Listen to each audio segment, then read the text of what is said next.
만나면 좋은 친구 MBC. 지난 한 주 건강하게 보내셨습니까? 여러분의 건강을 지키는 TV 닥터 인사이드 곽동훈입니다. 여러분들께서 거절하기 힘든 제안을 한번 해보도록 하겠습니다. 만약에 어떤 암을 거의 100% 예방할 수 있는 방법이 있다면 하시겠습니까? 좋습니다. 그럼 지금부터 알려드리겠습니다.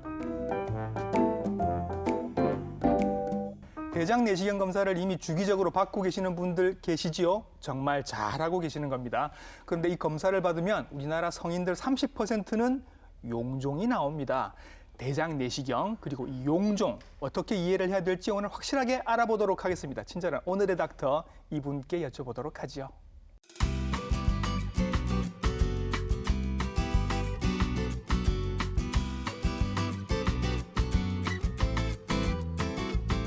네, 스튜디오에 모셨습니다. 소화기 내과 전문의 강동구 선생님이십니다. 선생님 안녕하십니까? 반갑습니다.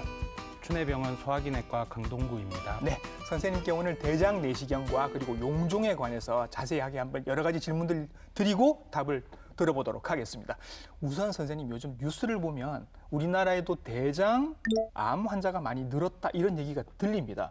실제로 선생님도 그렇게 느끼시나요? 네, 최근 우리나라에서도 대장암 유병률이 굉장히 이제 높아지고 있는데 네. 이것은 서구화된 식생활 그리고 과도한 육류 또는 가공육의 섭취 등에 의한 것으로 생각이 되고 있고 네.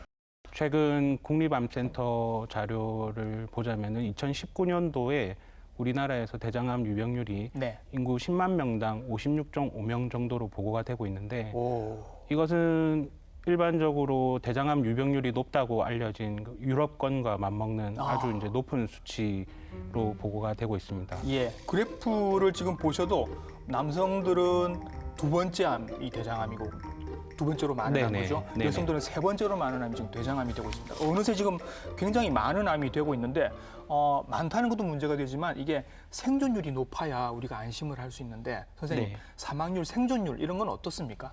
보통 일반적으로 갑상선암은 5년 생존율이 매우 높은 것으로 알려져 있고 그래서 뭐 착한 암 이런 이야기를 하죠. 네네네. 예, 예. 네. 그 췌장암 같은 경우는 5년 생존율이 이제 매우 낮은 암으로 알려져 있습니다. 예. 대장암은 그 중간 정도로 보시면 될 것 같고요. 네. 우리나라 통계를 보면은 과거에는 대장암의 5년 생존율이 한 56% 정도였는데 최근에는 74% 정도로 이제 많이 향상된 수치를 보이고 있습니다. 예, 예. 이렇게 향상이 된 어떤 계기들이 있겠죠. 선생님들께서 치료를 잘해 주셔서. 물론 저희가 뭐 의학 기술이 발전하고 예. 이제 치료 약제가 더 좋은 약제가 개발되고 하는 것도 있겠지만 예. 그 대장암 검진을 통해서 대장암을 이제 조기에 발견하고 빨리 치료를 하고 예. 하는 것들이 이러한 그 5년 생존율을 높이지 않았나라고 이제 생각을 하고 있습니다. 자, 그럼 보시면 이제 어떤 검진 방법들이 한번 있는지 보도록 할게요. 선생님, 일단 한 세 가지 정도가 나오는데 대장 내시경은 저희들이 아주 잘 알고 있는 거고 오늘 네네. 얘기를 할 거고요. 또 다른 방법들이 있죠. 현재 대장암 검진으로 제시가 되고 있는 방법들을 보면 이제 분변 자멸 반응 검사, 그리고 예. S상 결장경 검사, 네. 대장 이중 조형 검사, 그리고 대장 내시경 검사 네. 이런 것들이 이런 검사 방법들이 있습니다. 예. 분별 잠혈 검사라고 하는 게 이제 대변을 받아서 그 안에 피가 있는지를 보는 겁니다. 그죠? 네네네. 여기 이제 50세가 넘으면 매년 하시는 검사. 그죠? 네, 국가 암 예. 검진 사업으로 만 50세 이상부터는 분변 자멸 반응 검사를 예. 매년 시행을 하고 있습니다. 근데 선생님, 저는 이 검사를 별로 믿지 않습니다. 왜냐하면 암이 있는데 암에서 피가 안 나오면 분별 자멸 검사에서 그냥 음성으로 계속 나오는 거니까 이분들이 잘못하면 내가 암이 없다라고 생각을 하실 수도 있는 거거든요. 네, 선생님은 어떻게 맞습니다. 보시나요? 분변 자멸 반응 검사라는 게 예. 뭐 정확한 검사 방법은 아니지만 예, 비용이 저렴하고 또 간단하고 안전한 네. 검사 방법이 있기 때문에 예, 국가에서 1차 검진으로 이제 많이 시행을 하고는 있는데 예. 분변 자멸 반응 검사가 이상이 있다라고 나오면은 네. 추가적인 정밀 검사를 꼭 받아보시라는 뜻으로 이해를 하시면 되고 예, 그런데 이제 대장암 초기이거나 네. 아니면은 대장 용종들이 있는 경우에 분변 자멸 반응 검사는 정상으로 나올 수가 있기 때문에 네. 분변 자멸 반응 검사가 정상이라고 해서 안심을 하시면 안 되고 그렇죠.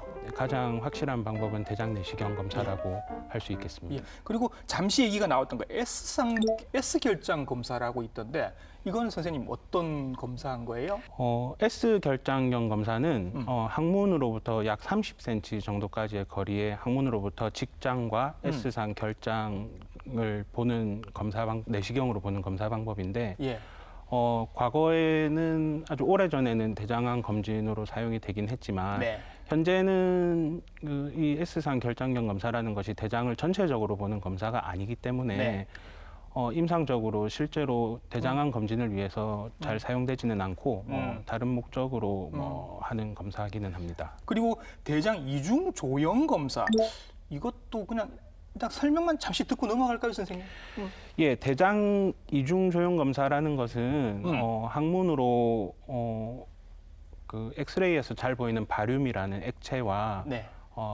공기를 같이 주입해서 네. 그 바륨이라는 액체를 대장 점막에 바른 다음에 네. 엑스레이를 찍어서 대장 점막을 청사진처럼 찍어서 이제 보는 검사 방법인데 네. 이것도 간접적으로 보는 검사이기 때문에 네. 대장 병변을 정확하게 관찰할 수가 없고 예. 앞서 말씀드린 1차 검진인 분변 자멸 반응 검사에서 이상이 있다고 나왔지만 예. 불가피하게 대장 내시경 검사를 시행을 하지 못하는 경우에 그렇죠. 2차적으로 차선책으로 선택을 할 수 있는 검사 방법입니다. 예, 그러니까 대장 조형 검사는 사실 누구나 다 받을 수 있을 거라고 생각을 했는데 간혹 이걸 받을 수 없는 분들도 계시다는 거죠. 네네네. 어떤 분들이 선생님 있을까요? 연세가 너무 고령이시거나 아니면은 기저질환 등에 의해서 네. 거동이 불편하시거나 예. 하는 경우에도 대장 내시경 검사가 조금 어려울 수는 있고 예. 그리고 그 대장 그 종양에 의해서 네. 장 협착이 진행을 하였거나 예. 아니면은 급성 대장 염증이 있는 경우에는 예. 바로 대장 내시경 검사를 시행하기가 곤란한 경우들이 예. 있을 수 있습니다. 제가 봐도 그렇게 흔한 경우는 아닐 것 같습니다. 대부분은 다 대장 내시경 검사를 받으실 수 있는 경우고요. 자, 증상이 아무 증상이 없으신 분들이라고 하면 50세부터 시작해서 뭐 5년에 한 번 정도 간격으로 우리나라는 대장 내시경 검사를 지금 받고 계십니다. 자, 그러면 만약에 증상이 있다면 지금 당장 선생님 검사를 받아야 하지 않겠습니까? 일반적으로 대장암이 있을 때 이제 생길 수 있는 증상들은 예. 배변 습관의 변화라든지 아니면 설사와 변비의 반복, 예. 복부 불편감 또는 복부 팽만감, 그리고 대변을 보고 나서도 개운하지 않은 느낌, 또 예. 후중감이라고 하는데요. 그런 네. 증상이 있을 수가 있고 소화불량, 피로, 예. 또는 대변이 점액질이 섞여 나오든지 피가 좀 섞여 나온다든지 체중 감소, 예. 그리고 배에서 뭐가 만져진다든지 하는 증상들이 대장암이 있을 때 이제 생길 수 있는 증상들이고 네. 그런 증상들이 있을 때는 네. 대장 내시경 검사를 바로 받으셔야죠. 상의를 해봐야 됩니다. 그렇죠. 네. 또 하나 선생님, 우리 아버님이나 어머님이 만약에 대장암이 있으셨다 하면 저는 조금 더 긴장해서 빨리 검사를 받아봐야 될까요? 직계 가족분 중에 대장암 환자가 있다면은 예. 일반적으로 검진을 시작하는 나이보다 네. 더 일찍 네. 대장 내시경 검진을 시작하는 것을 추천드리고 있습니다. 예. 가족력이 없다면 선생님 50세부터 아닙니까? 가족력이 있다면 몇 세부터 시작을 하시는 게 좋을까요? 가족력이 있는 경우에는 보통 40세부터는 검진을 시작을 하도록 말씀을 드리는데 예. 그것도 이제 환자분 개별적으로 좀 다를 수가 있기 때문에 네. 그 이전부터 그러니까 40세보다 더 빨리 검진을 시작을 해야 되는 경우도 있거든요. 예. 그렇기 때문에 전문의와 상의를 하고 음. 꼭 상담을 하셔야 됩니다. 예. 대장 내시경 검사는 조금 특징이 있습니다. 검사하시는 분들의 기술도 되게 중요한데 검사를 받으시는 분들의 협조가 굉장히 중요한 검사입니다. 저희가 일단 한 일주일 전에 선생님 이게 그 안내문 같은 걸 받지 않습니까? 그리고 약도 몇 통을 받고 이렇게 합니다, 선생님. 네네. 준비를 왜 일주일 전부터 이렇게 열심히 해야 되는 거예요? 대장 내시경 검사를 하려면 예. 검사 전에 장 정결제 복용을 통해서 장을 깨끗하게 비우는 것이 필수적인데 네. 대장이 깨끗하게 비워져야만 대장을 이제 정확하게 관찰을 할 수 있기 때문입니다. 예. 그래서 대장 내시경 검사를 하기 수일 전부터는 뭐 씨앗이나 잡곡, 특히 포도씨나 수박씨 네. 또는 건더기가 큰 채소 이런 음식들은 좀 피하셔야 되는데 네. 왜냐하면은 그런 음식들을 드시면은 장정결제를 복용 방법 그대로 복용을 하였다 하더라도 잔변이 많이 남아서 예. 대장을 자세하게 관찰할 수 없는 경우가 많기 그렇더라고요. 때문입니다. 예. 드시는 그 장청결제들 우리 흔히 뭐 관장하는 것처럼 이렇게 네네네. 먹는 약들이 있지 네. 않습니까? 물약도 있고 뭐 가루약도 있고 뭐 여러 가지 종류가 많던데 이게 뭐 그 의사 선생님들의 선호도인가요? 아니면 환자들이 선택해서 먹을 수 있는 거예요?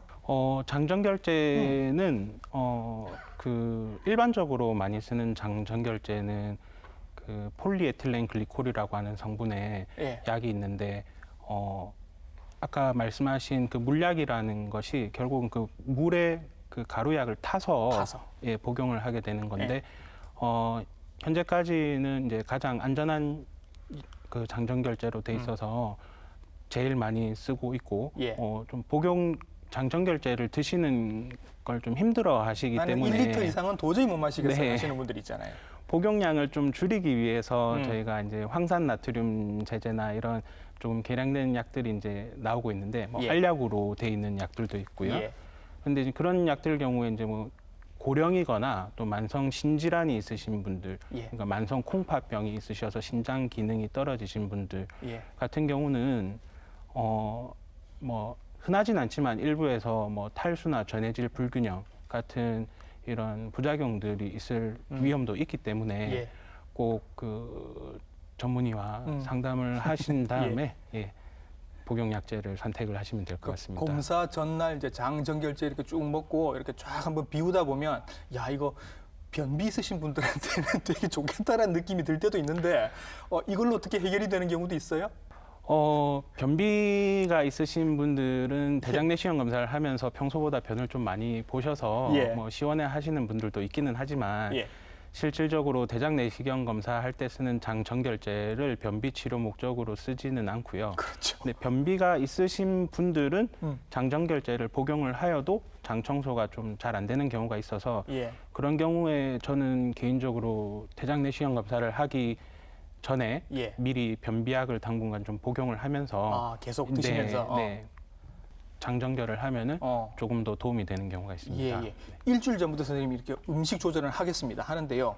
약 계속 드시고 계신 분들도 계시잖아요. 뭐 고혈압 약, 당뇨약, 그다음에 뭐 아스피린 같은 그런 약들 드시고 계신 분들도 있는데 이런 분들 약 계속 드셔도 되나요? 네. 특히 이제 항혈전제가 문제가 되는데요. 네. 이게 그 기저질환에 따라서 항혈전제 또는 당뇨약, 뭐 혈압약, 뭐 이렇게 여러 가지를 드시고 계신 분들이 있는데 네. 당뇨약, 고혈압약 같은 것들은 뭐 대장 내시경 전에 꼭 중단을 해야 될 필요는 없고 네. 항혈전제 같은 경우는 대장 내시경 검사 전에 중단이 필요한 경우가 있는데 이게 기저질환의 위험도나 환자분의 상태에 따라서 또 복용 약제 종류에 따라서도 그 좀 달라질 수가 있는데 예. 그 위험도에 따라서 중단이 가능한지 안 가능한지도 결정을 해야 되고 네. 약제 종류에 따라서 중단 기간도 다르기 때문에 네. 꼭 전문의와 상담 후에 결정을 하셔야 됩니다. 그렇죠. 환자분 임의로 약제를 중단을 하면은 안 되고 또 항혈전제 중단 기간 중에 심근경색이나 뇌경색 같은 심내혈관 질환이 재발하는 경우도 있기 때문에 그렇죠. 꼭 담당 선생님과 상의 후 결정을 하셔야 됩니다. 자, 드시는 약 중에 아스피린 계통의 이런 그 항혈전제, 피가 혹시 출혈을 야기할 수 있는 그런 약들을 드시는 분들이 이제 고민을 많이 하십니다, 선생님. 네네. 이거 나중에 용종 뜯을 때 피가 뭐 너무 많이 나면 안 되는 거 아니냐. 그래서 네. 대장 내시경 하기 전에 한 며칠 동안 이 약을 끊어야 된다, 뭐 이런 얘기들이 있었거든요, 선생님. 네네. 선생님은 어떻게 생각하시나요? 네, 항혈전제에도 종류가 여러 가지가 있는데 그 중에 아스피린 같은 경우는 네. 최근의 추세는 대장 내시경 검사 및 용종절제술 전에 꼭 중단하지 않아도 시술이 가능한 것으로 되어 있기 때문에 네. 그 환자분 임의로 중단을 하지 마시고 네. 꼭 그 담당 의사 선생님과 상담을 하신 다음에 결정을 하셔야 됩니다. 그리고요, 선생님 또 이런 경우도 있었잖아요. 그 옛날에 내가 예를 들어서 장 수술을 받은 적이 있다. 네네. 그래서 장을 절제하고 붙이고 이런 수술을 받으신 거죠. 어떤 네네. 분들은 그러면 이런 분들은 대장 내시경 그냥 보통 사람들과 똑같이 받으시면 되나요? 네, 똑같이 검사를 받으시면 됩니다. 다만 장 절제술 또는 그 복강 수술을 하신 경우에는 수술로 인해서 장의 구조나 굴곡이 좀 달라져 있다든지 그렇다더라고요. 좀 유착이 있을 수가 예, 있기 예, 때문에 예. 검사가 다른 분들에 비해서 조금 더 시간이 걸리고 조금 어려울 수는 있는데 네. 검사를 못 받는 것은 아니니까 안심하시고 검사를 하셔도 됩니다. 저는 대장 내시경을 2번을 받았는데 2번 다 수면 내시경을 했거든요.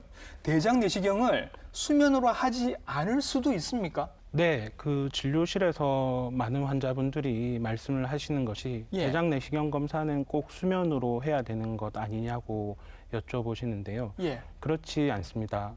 수면을 하지 않고도 대장 내시경 검사는 가능은 합니다. 근데 수면 내시경 검사라는 것은 엄밀히 말하면은 마취 검사가 아니고요. 예. 의식하 진정 내시경 검사라고 해서 네. 의식이 있는 상태로 그러니까 자극에 반응을 하고 예. 검사에 협조가 가능한 정도의 의식은 있지만 네. 진정된 상태로 이제 검사를 진행하는 것이어서 예. 내시경 검사에 따른 불편감을 뭐 줄여줄 수 있다는 뭐 장점은 있죠. 예. 하지만 저희가 실제로 경험상 이렇게 검사를 진행을 해보면 대장 내시경 검사 같은 경우에는 수면 비수면의 여부보다는 네. 환자 개개인의 장의 구조 예. 또는 장의 굴곡 정도 예. 또 장이 특별히 잘 꼬인다든지 잘 늘어난다든지 하는 분들은 예. 그런 경우에 이제 검사 시에 불편감을 더 느낄 수가 있는데 예. 보통은 일반적으로 숙련된 검사자가 진행을 했을 때는 네. 꼭 수면을 하지 않아도 크게 불편감 없이 검사가 진행되는 경우가 예. 많습니다. 예. 예. 근데 뭐 수면 검사를 하시지 마시라는 말씀은 아니고 예. 대장 내시경 검사에 꼭 수면이 필요하다고 알고 계신 분들이 많아서 네, 네. 그렇지 않다는 것을 알려드리고 싶습니다. 예, 예. 네. 내가 내시경은 좋다. 내시경 내가 받겠는데 수면이 무서워서 못하겠다 하시는 분들도 가끔 계셔서 수면 말고 그냥 일반 내시경도 가능하다라는 거 말씀을 드리겠습니다. 준비는 다 됐습니다, 선생님. 이제 검사를 해볼게요. 네네네. 대장 내시경 검사를 받으면 검사 결과가 몇 가지가 나온다고 합니다, 선생님. 네. 어떤 결과들을 저희가 받을 수 있나요? 뭐 대장암이 바로 진단이 되는 경우도 있고 예, 예. 대장 용종들이 진단이 되는 경우도 있는데 예. 대장 용종이라고 하는 것은 대장강 내에 네. 점막으로부터 이렇게 융기되는 병변을 모두 통틀어서 대장 용종이라고 하고 튀어나온 있습니다. 건 다 용종인 거군요. 네네. 예, 예. 근데 뭐 선종 이런 얘기도 들리고요. 선종이라고 하는 것은 네. 대장 용종의 이제 한 종류로 보시면 되는데 예. 장 점막에서 튀어나온 병변을 전부 다 용종이라고 한다면은 예. 그 중에서 선종도 있고 톱니상 병변도 있고 네. 염증성 용종도 있고 이렇게 여러 가지로 이제 분류를 할 수가 있고 예. 선종 중에서도 관상형 선종 또는 육모형 선종, 예. 관상 육모형 선종 예. 이렇게 나눌 수가 있습니다. 예. 그럼 이제 하나하나 한번 알아보도록 하겠습니다. 일단 선생님들이 이렇게 들어가서 이렇게 눈으로 딱 보고도 탁 아시는 경우도 있을 거고요. 선생님들 경험이 많으시니까. 네네. 근데 보통은 조직 검사를 이제 하지 않습니까? 네네. 떼내서. 그래서 네네. 조직 검사 결과를 보러 뭐 일주일 뒤에 오세요, 2주일 뒤에 오세요 해서 그때 결과를 보고 이제 말씀을 하실 것 같은데 네. 뭐 악성 종양이다 불행하게 그러면 이제 결정이 된 거죠. 이분들은 뭐 수술을 하든지 어떻게 다른 치료를 하실 겁니다. 근데 용종으로 나오면 일단 이 안에 뭐 되게 많은데 일단 선종부터 한번 확인을 해보겠습니다, 선생님. 네네. 선종이라는 게 뭔지 그리고 이건 어떻게 앞으로 관리를 해야 되는 건가요? 이렇게 나오면 선종이다라고 나오면. 네, 흔히 그 말씀을 많이 들어보셨을 텐데 대장 용종을 제거를 하거나 했을 때 예. 조직 검사에서 제일 많이 나오는 게 이제 선종이라고 하는 선종. 건데요. 예. 이거는 지금 당장 악성 종양은 아니지만 네. 5년이나 10년이 지나면은 대장암으로 발전을 할 수 있는, 그러니까 암으로 변할 수 있는 확률이 있는 용종입니다. 네. 5년이나 10년이 지나면 암이 될 수도 있는 그런 네네. 용종을 선종이라고 하는군요. 네네. 예. 그러니까 약간 전암성 병변 같은 거군요. 네, 그렇게 이야기하셔도 됩니다. 예. 그 엄밀하게 말하면 선종이라고 하는 게 대장 점막에 이제 선 조직이 과증식된 이런 양성 종양인데 예. 이게 시간이 지나면 암으로 이제 변할 수 있고 네. 그리고 시간이 많이 지나면 많이 지날수록 예. 그 암으로 변하는 확률이 점점 더 높아지는 것으로 되어 있습니다. 그럼 선종이 나왔다고 하면 지금은 암인데 얘는 암이 될 수 있는 것 이렇게 생각을 하시면 될 것 같습니다. 그렇죠? 네. 그리고 선생님 그것 말고 그냥 안심하셔도 됩니다. 그냥 용종이에요. 뭐 이렇게 설명을 들으시는 경우도 좀 있잖아요. 그 네. 어떤 것들이 있나요? 그런 거는? 그 많이들 들어보신 것 중에 증식성 용종, 과증식성 용종이라고도 하고요. 예. 그리고 염증성 용종 뭐 이런 것들이 있는데 그 이런 용종들은 사실 그 암으로 진행을 하는 확률이 거의 없기 때문에 뭐 일단 눈에 보이면은 뭐 염증성 용종은 뭐 굳이 제거를 하지는 않아도 되고요. 네. 과증식성 용종 같은 경우는 눈에 보이면 이제 제거를 합니다만 예. 암으로 진행할 확률이 거의 없기 때문에 예. 뭐 크게 걱정하지 않으셔도 됩니다. 예, 예. 선생님들이야 뭐 눈으로 보고도 대충 구별을 하시겠습니다만 혹시 모르니까 찝찝해서 일단 보이는 족족 다 그냥 떼내 버리시는 거잖아요. 네, 일단 대장 용종은 보이면은 뭐 제거를 하는 것이 이제 원칙이기는 합니다. 예, 예. 근데 안전해 보이는 용종이라고 하더라도 얘가 크기가 크면 또 클수록 위험할 수 있다면서요. 네, 선종이라고 하더라도 예. 아까 말씀을 안 드렸는데 선종 중에서도 조직학적 유형이 조금 다르기는 하고 또 예. 크기가 큰 선종은 작은 선종보다 암으로 진행할 확률이 조금 더 높은 것으로 되어 있습니다. 그래서 저희가 용종을 크기로 이제 분류를 하면은 5mm 미만의 용종은 미세 용종, 그리고 예. 5mm에서 9mm 정도까지를 작은 용종, 예. 1cm 이상의 용종을 이제 큰 용종으로 이제 분류를 하고 있는데, 네. 보통 1cm 이상의 용종 같은 경우는 그대로 놔뒀을 때 암으로 진행할 확률이 조금 더 높은 것으로 되어 있기 때문에 고위험 선종으로 분류가 되고 있습니다. 자, 대장 내시경 검사를 이제 하고 계시는 중에 선생님께서 뭔가 용종 같기도 하고 선종 같기도 하고 이런 녀석을 발견을 했습니다. 그러면 이제 제거하실 텐데 제거하는 방법이 여러 가지가 있네요, 선생님. 겸자가 있고 뭐 점막 절제술이 있고 점막하 박리술 같은 게 있습니다. 일단 선생님 겸자로 하는 방법부터 한번 얘기를 들어볼까요? 네, 용종의 크기에 따라서 네. 제거 방법이 조금 달라질 수가 있는데, 예. 그 크기가 5mm 미만의 미세 용종인 경우에는 네. 보통 조직 검사용 겸자로 뜯어서 제거를 하고요. 예. 그리고 5mm 이상의 용종에서는 네. 점막 내시경적 점막 절제술이라고 하는 흔히 알고 계시는 일반 용종 절제술, 예. 그런 시술을 통해서 제거를 합니다. 예. 그런데 크기가 2cm 이상의 아주 큰 용종 같은 경우는 내시경적 점막하 박리술이라고 하는 예. 특수 시술이 권유됩니다. 한 세 가지 방법이 있는데 크기에 따라서 용종의 크기에 따라서 나뉘어지는 거군요. 네네. 자, 그러면 겸자는 이제 알 것 같습니다. 저희들이 위 내시경 할 때 이렇게 조직 검사 톡 집어내는 그 집게를 쓰는 그 방법인 거고요. 점막 절제술 한번 보도록 하겠습니다. 지금 영상이랑 같이 보시게 될 텐데, 한번 선생님 이거 어떤 과정들이 있는지 쭉 설명을 좀 해주시겠습니까? 네, 그 내시경적 점막 절제술이라고 하는 거는 예. 대장 점막에 있는 대장 용종을 네. 얇게 도려내서 제거를 하는 것인데 예. 우선 점막 아래로 주사 약물을 주입해서 네. 대장 용종을 점막 위로 이렇게 풍선처럼 풀려서 띄어 올린 다음에 예.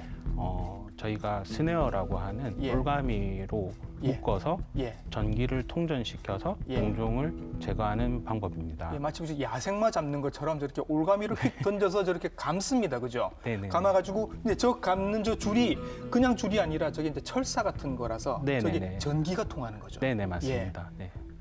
전기가 통해서 찌지직 태우면서 저게 툭 떨어져 나오는 거죠. 네네네, 예, 맞습니다. 그러면 이제 그 떨어져 나온 조각은 쑥 흡입을 해서 이제 빨아들이는 거고. 네네네. 예. 그럼 이제 저렇게 자국이 남게 되는데 좀 선생님, 저기서 피가 나거나 할 수도 있을 것 같아요, 그죠?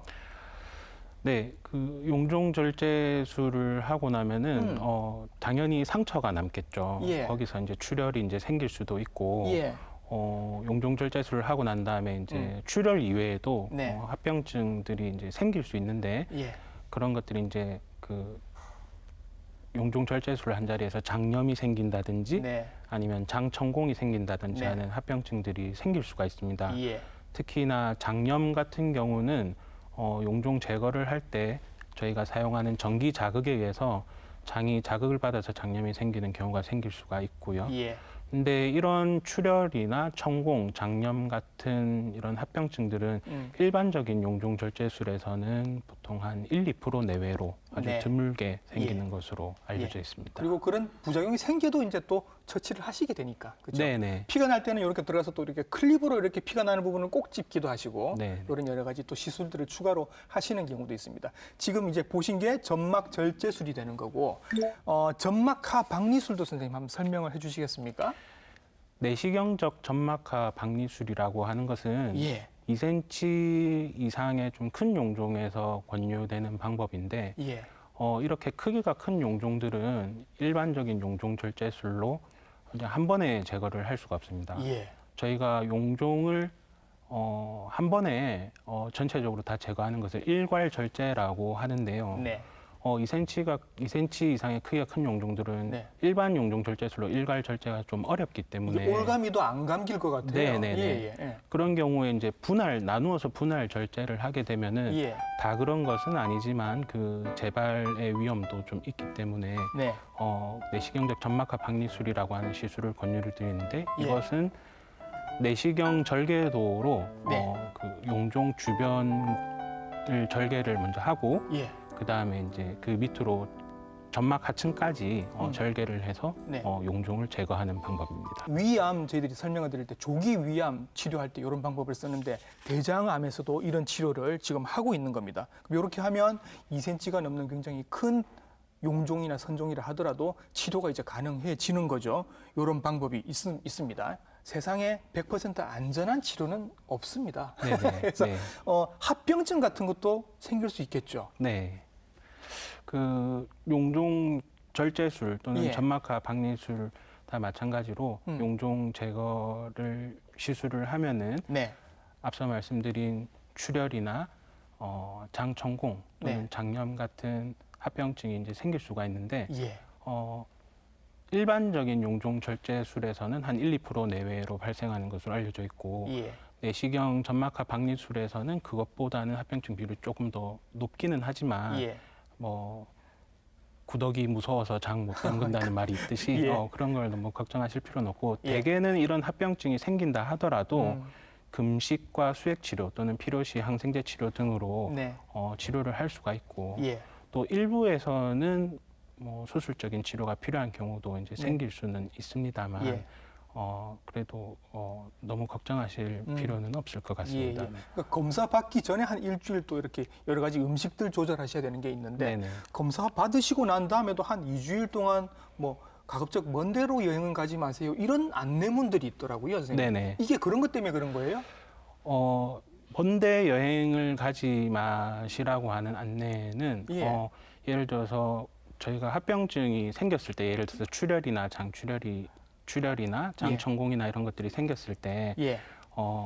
좀 멀리 여행을 가신 상태면은 예. 또 즉각적인 조치가 좀 어렵기 때문에 그렇지. 예. 그런 것일 테고 음.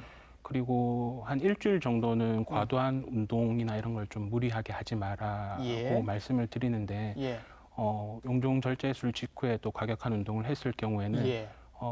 안 생길 출혈도 생기는 경우가 있기 때문에 오. 그런 시술 이후에 한 일주일 정도는 예. 좀 휴식을 취하시면서 주의를 하셔야 됩니다. 만약에 그 용종을 뜯어낸 자리에서 선생님 피가 계속 나온다라고 치면 이건 우리는 어떻게 느끼는 거예요? 항문으로 피가 나옵니까? 아니면 배가 아픈가요? 네, 보통 출혈이 생길 경우에는 항문으로 이제 혈변이 나올 수가 있죠. 예. 예를 들어서 조직 검사 또는 용종 절제술 이후에 피가 약간 조금 묻어 나오는 정도는 있을 수는 있겠지만 예. 만약에 그 시술 부위에서 출혈이 있어서 혈변이 난다면은 네. 환자분이 느끼시기에도 이건 뭔가 이상이 있다고 그렇죠. 싶을 정도로 예. 혈변이 계속 나올 거기 때문에 예. 그런 혈변이 나온다든지 또는 장천공 또는 장염이 생겼을 때는 아프실 것 복통이 같아요, 되게. 복통이 발생을 하게 되거든요. 예. 그래서 그런 혈변이나 복통 등의 증상이 있으시면은 바로 병원으로 내원을 하셔야 됩니다. 그렇죠. 바로 오셔야 됩니다. 그럴 때는. 자, 선생님, 대장 내시경과 용종에 대해서 여러 가지 말씀해 주셨는데요. 우리가 평소 생활 속에서 대장암을 예방할 수 있는 무슨 식습관이나 운동 같은 게 혹시 있을까요? 네, 대장암 발병 요인 중에서는 그 유전적인 요인도 있고 뭐 환경적인 요인도 있을 수가 있는데 환경적인 요인은 우리의 노력으로 조절을 할 수가 있는 부분이죠. 네. 그래서 이제 과도한 육식 또는 과공육, 뭐 고기를 드시지 마시라는 말씀은 아니고 예. 너무 과도하게 고기류나 특히 가공육을 많이 드신다든지 예. 하시면은 안 되고 충분한 식이섬유 및 채소를 같이 드시고 적절한 운동 그리고 금연, 금주 이런 일반적으로 알고 계신 이런 건강 생활 습관들이 네. 대장암 예방에 도움을 줄 수가 있겠습니다. 예. 대장암 예방을 위해서 여러분들이 꼭 받으셔야 할 대장 내시경 그리고 흔히 발견되는 용종에 대해서 오늘 자세하게 설명을 해주셨습니다. 소화기내과 전문의 강동구 선생님이셨습니다. 선생님 수고 많으셨습니다. 네, 감사합니다. 예. 자, 선종이 발견되면 이 선종이 암으로 될 때까지 한 5년 내지 10년 정도가 걸린다고 합니다. 그래서 대장 내시경의 간격이 5년 간격으로 있는 겁니다. 혹시 올해가 차례가 되신 분들은 빠뜨리지 말고 꼭 검사 받으시기 바랍니다. TV닥터 인사이트 다음 주에도 좋은 정보로 인사드리겠습니다. 감사합니다.